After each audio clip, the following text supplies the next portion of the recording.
Joni, it looked like maybe your defense in the second half, those entry passes, I thought maybe not Tennessee, Ole Miss the first half was getting inside a lot. They Yeah. weren't able to do that. So what possibly changed about your defense to just play harder in the second half? We switched it up and went zone a little bit. I thought that changed some things. And listen, to start the game, they were just getting it inside and scoring at will. We weren't offering much resistance. They were more physical than we were. They pushed us around, I thought, in the first and second quarter. And so I think we responded, made the proper adjustments at halftime, and came out in the third and fourth, and we were a lot more physical. I have to say, what Yolette has done at Ole Miss is incredible, especially being from, Mississippi. I've watched that program for a really long time. And so, it's incredible what she's done, what she will continue to do. I am extremely happy for our players that they are continuing to take steps in the right direction and trust the process. We still have work to do, but when you have a team that continues to fight and that continues to take instruction, take heart coaching, and believe, then you've got a ton of possibilities. So I'm proud of their effort tonight and just their resilience. What about also, I mean, I know you don't draw it up there, but talk about a team effort, because if I'd have told you before the game that Koulibaly and Sahara will be 5 for 21, Yeah. I don't think you might like your chances. But yet you wipe out a 16-point deficit with that. Yeah. Even when they aren't scoring, their presence on the floor is so valuable defensively, how they rebound, their length, the confidence they give the rest of our team.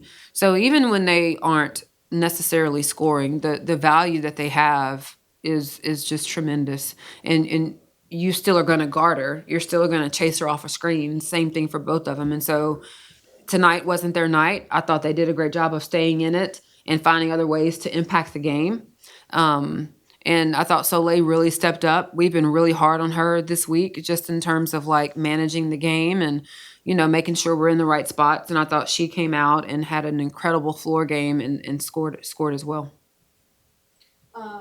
Jada was talking about how this is not only a crucial win, but crucial for confidence as well. Would you agree with that? No, for sure. I think we tell them what they're capable of. I think they know what they're capable of, but getting a top 25 win at home is huge for them and their belief. And I'm not going to say a reward, but we've been in so many close games. We've been down, made a run, and couldn't get over the hump. So this is good for that reason. The other thing is we needed a quality win. We needed a top 25 win for our resume. And so to be able to do that is really important.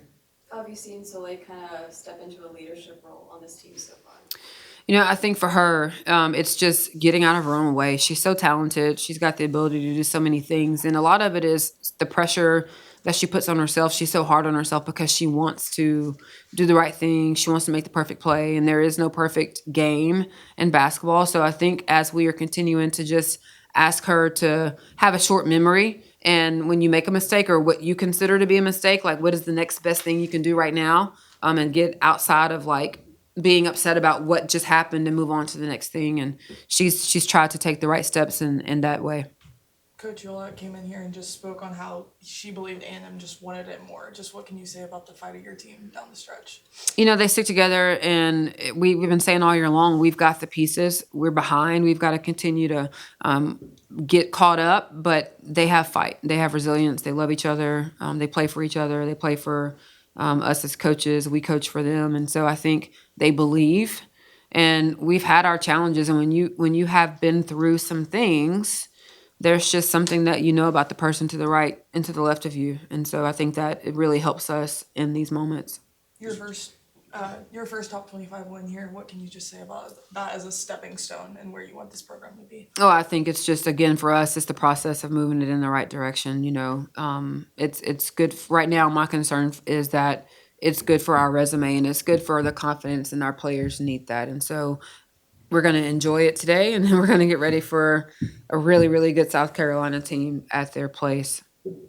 Jada Malone, as we know, has been a hustling player. Is she turned into a smart player? Because I thought tonight she made a lot, and I know a couple of them was offensive rebounds.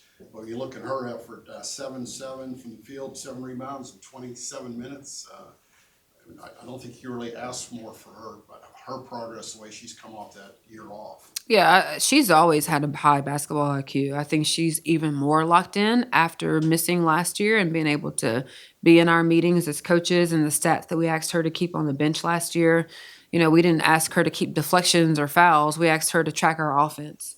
And what are we running? What's working? What's not? What layer of our offense did we get into? Why are we running it? What do you think we should call? But she's always had a huge basketball IQ, and she's just a smart individual. Jada is probably smarter than all of us in the room most of the time. So she's always had that. I think that she just has a confidence about her. And when you work the way Jada did to come back, then you're allowed to walk around and move with some confidence because she worked really hard to get herself back to where she is now. That whole second half defensive effort by your team, is that one of the best you've seen now in, quote, in your third year when you consider, I think there were four, Matt, there were 4 for 26, I think, from the field in the second half. Yeah, 6 points in the fourth quarter is pretty impressive for a team that can score the way they can. And, you know, we knew we were going to have to stand on our defense in the third and fourth quarter. So to only give up 17 points total and outscore them is tremendous. And it's what we tell them all the time, like our defense is what's got to carry the day. And I'm just proud that we could pull on that and stand on our defense.